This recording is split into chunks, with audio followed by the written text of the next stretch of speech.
哪怕你从来不碰游戏动画，这些洗脑音效你也一定都听过。最值得一说的，那肯定就是哈基米。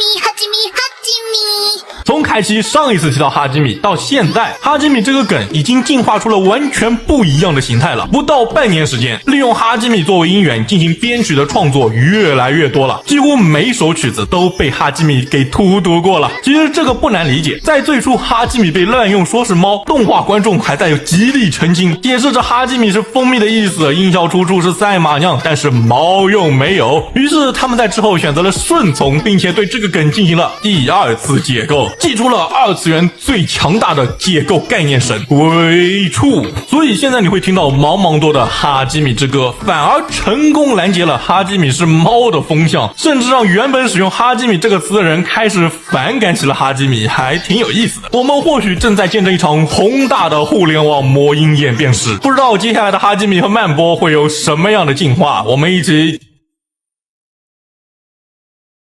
To be continued。 大家或许经常在各种搞笑整活博主那边看到这样的活儿，一个很明显要出事的瞬间，画面变色，一个箭头指出来 To be continued。 比如这样，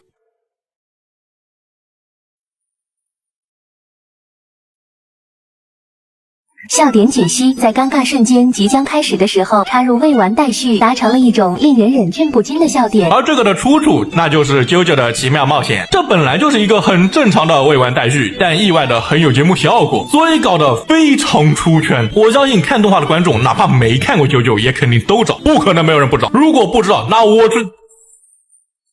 笑点解析，笑点解析。哇！金色传说，这两个音效分别来自魔兽世界和炉石传说。这个哇，金色传说是炉石开卡包的时候出京城的音效，情绪价值拉满了好吧。而这个听着有点恢宏的嗡的一声是魔兽世界里达成成就的音效，能听到的地方是真不少，但是知道的人恐怕没有那么多。其实魔兽世界贡献的音效真的特别多，比如这个当当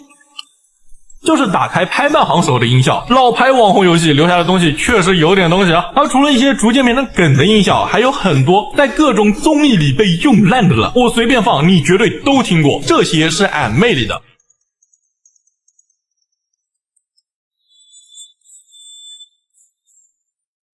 这个是摩卡少女樱里的，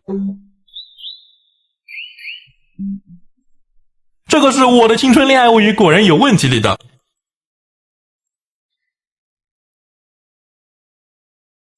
这个是我的朋友很少里的，还有这些是幸运星里的。